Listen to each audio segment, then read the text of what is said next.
Vous regardez Évasion Guinée. Bonsoir, le journal, mais avant, les principaux titres. Célébration ce mercredi de la 3e édition de la Journée internationale des secrétaires et assistantes. Thème retenu cette année, secrétariat d'hier, d'aujourd'hui et de demain. Comment relancer l'économie guinéenne après la dure épreuve que le pays a connue à cause du virus Ebola? C'est le cheval de bataille du groupe organisé des hommes d'affaires Goa à la faveur d'une étude effectuée sur le terrain dont le résultat a été présenté ce mercredi dans un document. Bienvenue à tous dans ce journal. Le comité de pilotage du projet de police de proximité s'est réuni ce mercredi pour faire la revue des activités du dit projet. La réunion a regroupé les membres du comité, les cadres de la police nationale et le ministre de la Sécurité et de la Protection civile. Au cours de la rencontre, un bilan à mi-chemin a été présenté par le comité de pilotage, un bilan jugé positif. Explication Benoît Martila. C'est une réunion convoquée par l'autorité policière pour faire le bilan de l'exécution des activités programmées depuis la phase de conception du projet de renforcement des capacités de la police nationale et sa réconciliation avec la population. La rencontre a mis l'accent sur le niveau d'avancement de chaque activité. Permet de revoir quelles ont été les activités réalisées durant la période sous examen, c'est-à-dire du 1er novembre 2014 au 22 mai 2015.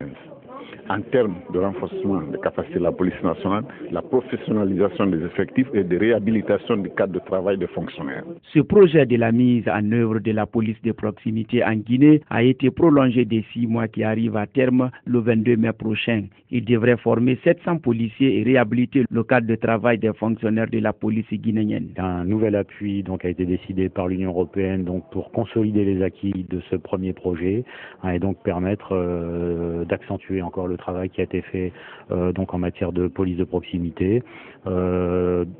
Il a été proposé aujourd'hui d'aller travailler maintenant un petit peu en dehors de Conakry, donc sur les sites de Koya et de Dubreka.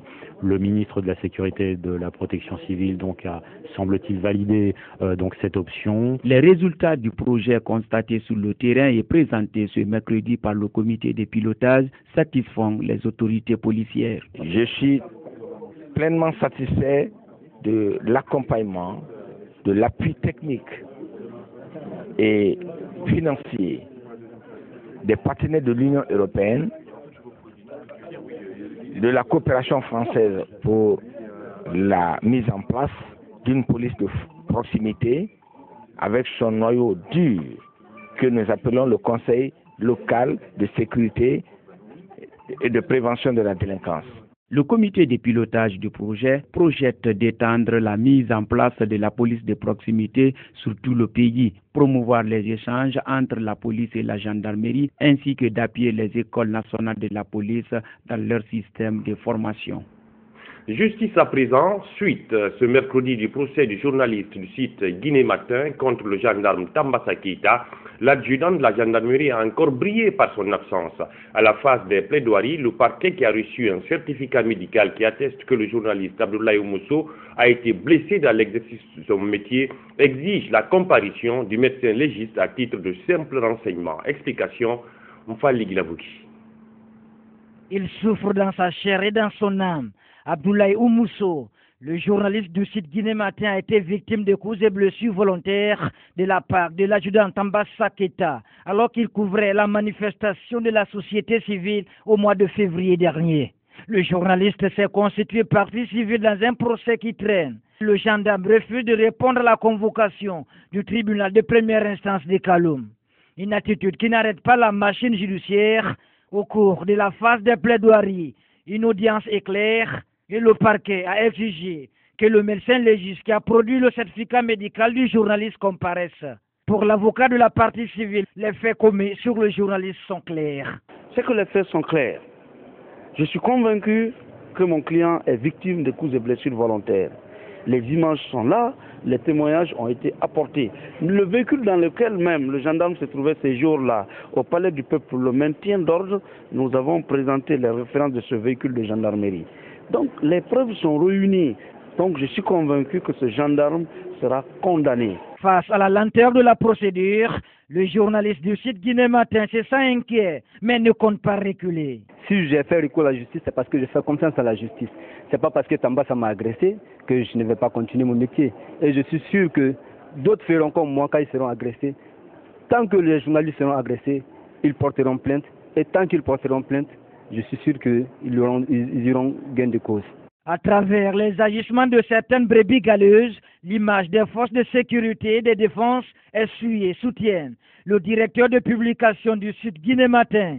C'est l'image de la gendarmerie, des forces de sécurité de ce pays qui sont écornées. Quand on dit à l'extérieur qu'en Guinée, on peut convoquer un gendarme et qu'il refuse de se présenter, je pense que la gendarmerie devrait faire tout le nécessaire pour que d'abord celui qui avait violenté David Chopin soit déniché, qu'il soit sanctionné à la hauteur de sa forfaiture, parce que justement un jugement a été rendu dans ce sens, mais aussi que celui qui a violenté Abdoulaye Oumou soit présenté et qu'il soit sanctionné à la hauteur de sa forfaiture pour que sur le terrain les gens comprennent que les journalistes ne sont pas des animaux à abattre. Le 4 mai prochain, ce feuilleton judiciaire verra son épilogue.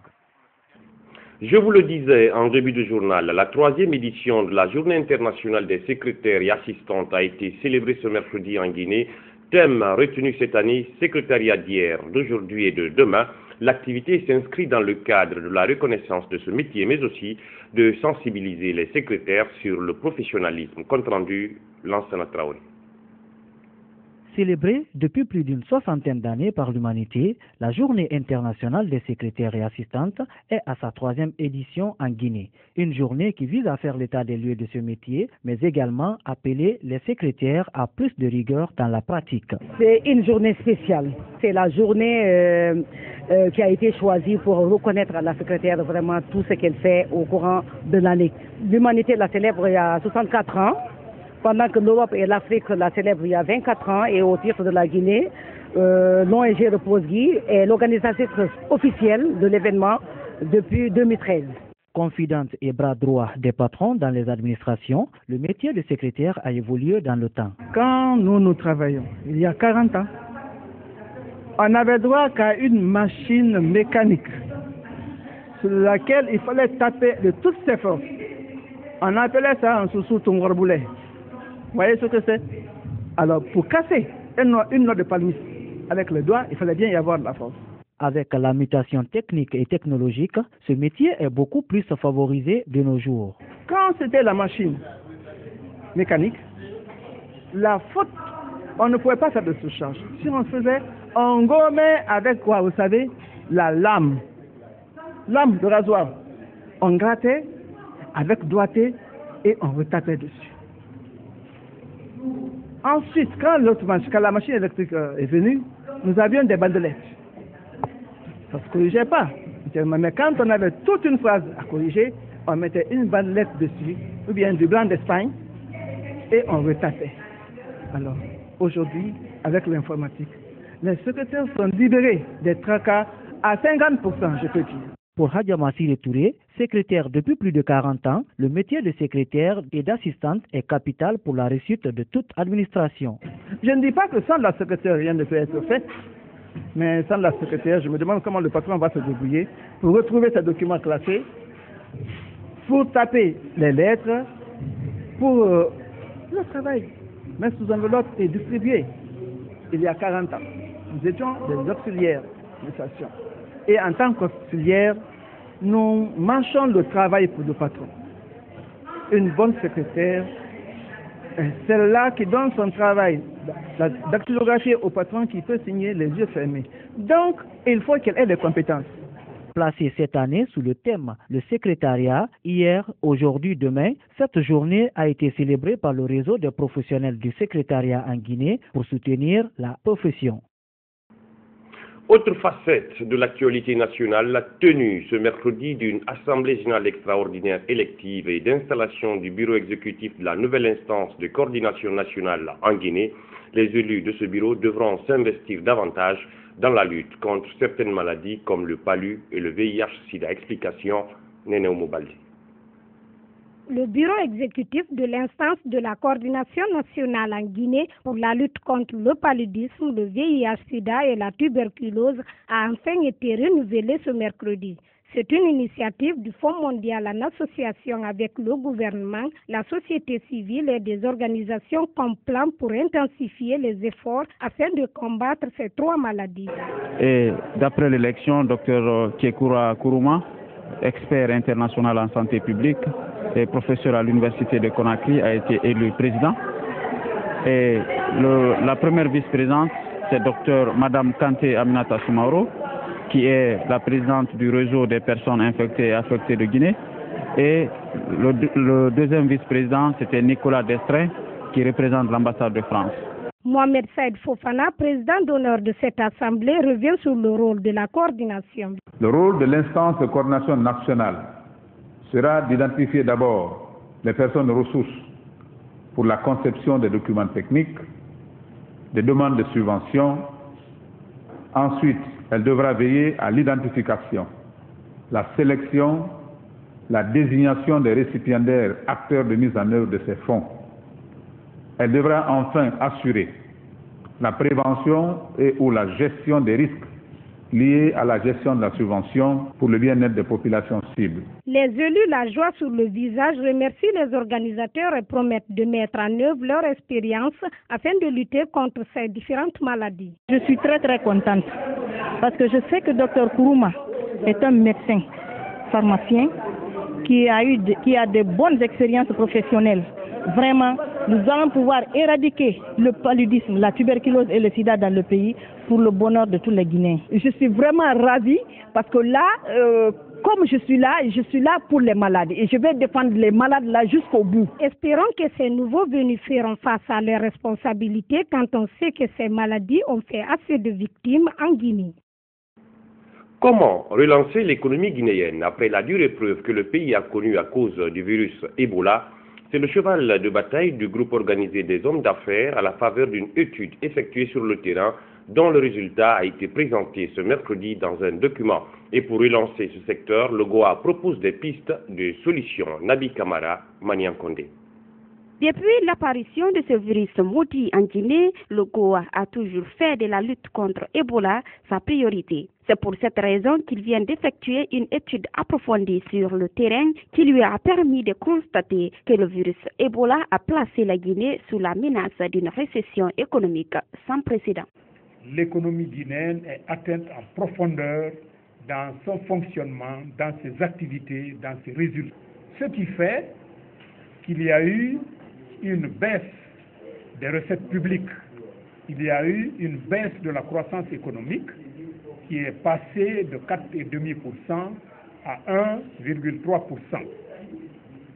Il y a eu au niveau des zones touchées par la maladie également des chutes, des récoltes pour 61% des communautés des zones affectées.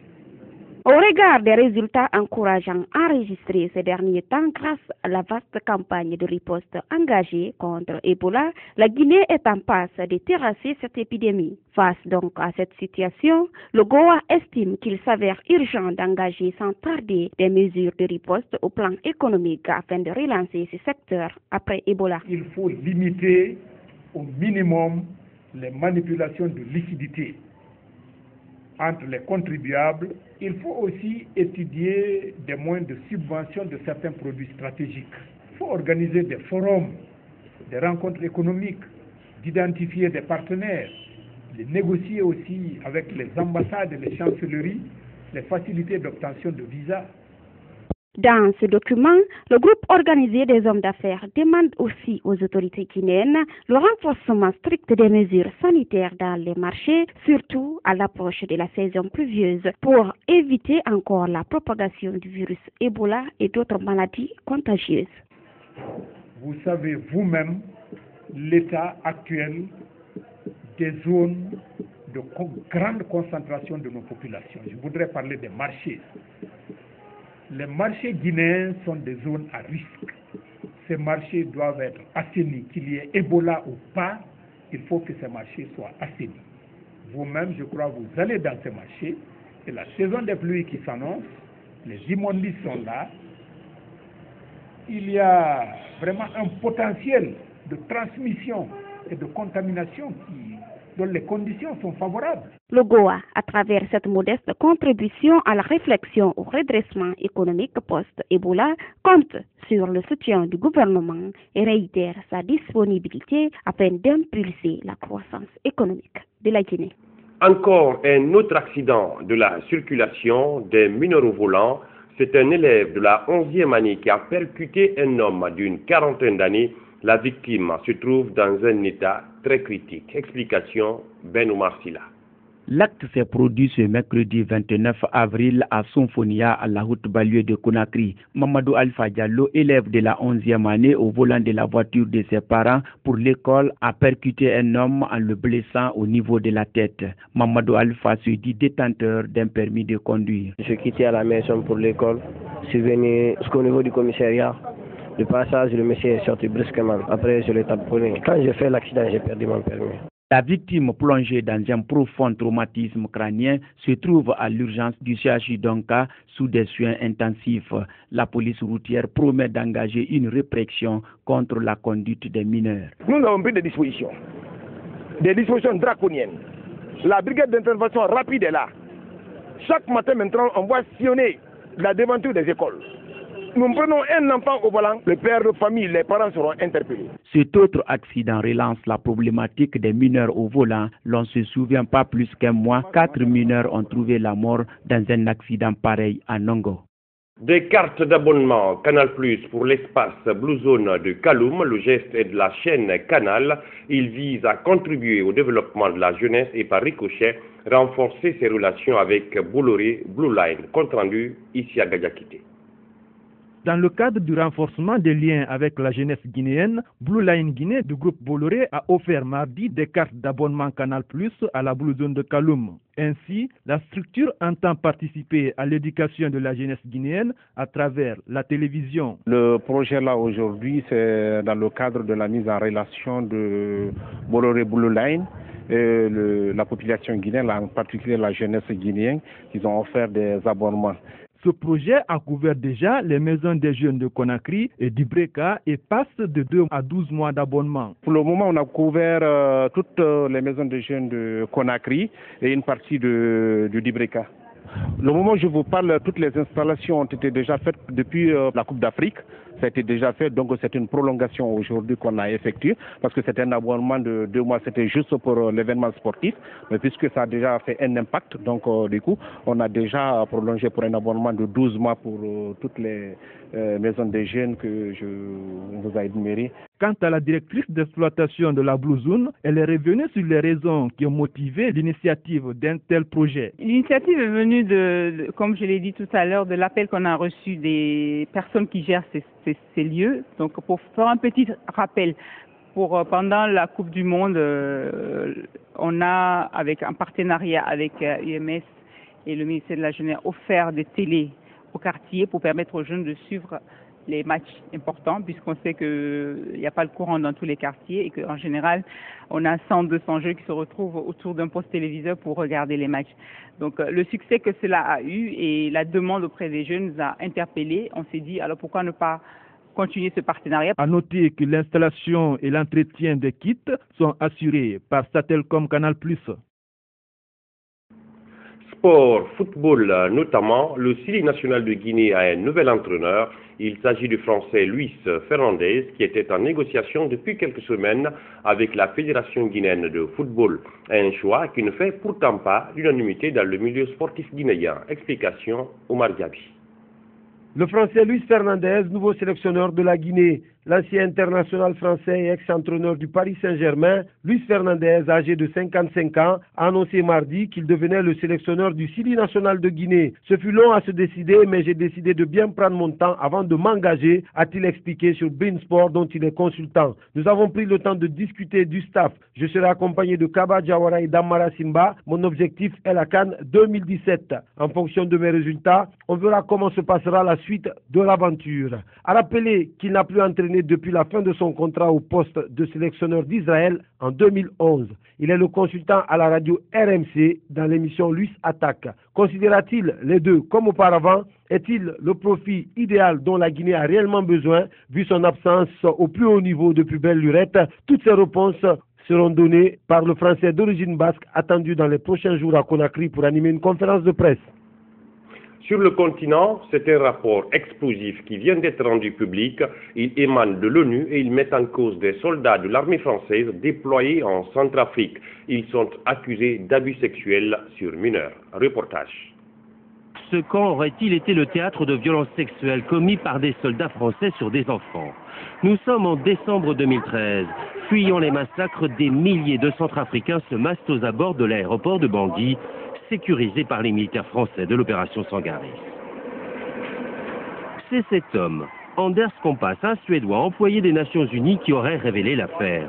Des allégations reprises aujourd'hui par un quotidien britannique, le Guardian.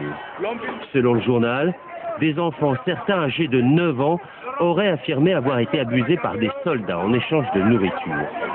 Devant l'absence de réaction des Nations Unies, Anders Kompass aurait alors alerté le ministère français de la Défense. Le parquet de Paris confirme qu'une enquête préliminaire a bien été ouverte en juillet 2014. La France aurait envoyé une équipe de gendarmes en Centrafrique pour vérifier ces allégations. Les sanctions les plus fermes seront prises si ces abus sexuels sont avérés, affirment ce soir les autorités françaises. L'histoire se répète au Togo. Mardi soir, la CENI déclarait Faure Gnassingbé grand vainqueur de la présidentielle. Il est crédité de près de 59% des voix. Résultat rejeté par son principal adversaire Jean-Pierre Favre. Il s'autoproclame d'ailleurs à son tour vainqueur du scrutin. On l'écoute. Les résultats proclamés ce mardi 28 avril 2015 par le président de la CENI sont des résultats frauduleux. Cette victoire acquise de haute lutte, malgré les embûches de tous ordres, c'est la victoire du Togo et du peuple togolais. En France, François Hollande a tranché, il n'y aura pas de coupe dans le budget de la défense. Bien au contraire, le président annonce une rallonge de près de 4 milliards d'euros sur 3 ans. C'est un effort considérable, dit l'Élysée. Reportage. François Hollande a tranché. Face à la menace terroriste et malgré les économies nécessaires, l'armée aura plus de moyens dans les années à venir. J'ai fait ce choix parce que c'est celui de la France, celui de sa protection, de sa sécurité. Et je sais que les Français, s'ils veulent avoir confiance dans l'avenir, doivent se sentir partout en sécurité, protégés. Protéger les Français à l'intérieur du territoire, mais aussi être en mesure de poursuivre les opérations extérieures, comme actuellement au Sahel, dans le Golfe et en Centrafrique. Concrètement, le budget de la défense va donc augmenter de 3,8 milliards d'euros sur les 4 prochaines années. Il s'agit surtout de dépenses en équipement et en personnel. Plus question d'ailleurs de diminuer massivement les effectifs. Sur les 34 000 suppressions d'emplois prévues, 18 500 postes seront finalement préservés. Enfin, s'agissant de la sécurité intérieure, l'opération Sentinelle, lancée après les attentats de janvier, sera pérennisée. 7 000 hommes seront affectés aux patrouilles militaires de manière durable, a précisé François Hollande, sans fixer aucune échéance. C'est la fin de ce journal. Merci de l'avoir suivi. L'info, c'est aussi notre site www.groupeevasionguinée.info. Bonsoir chez vous.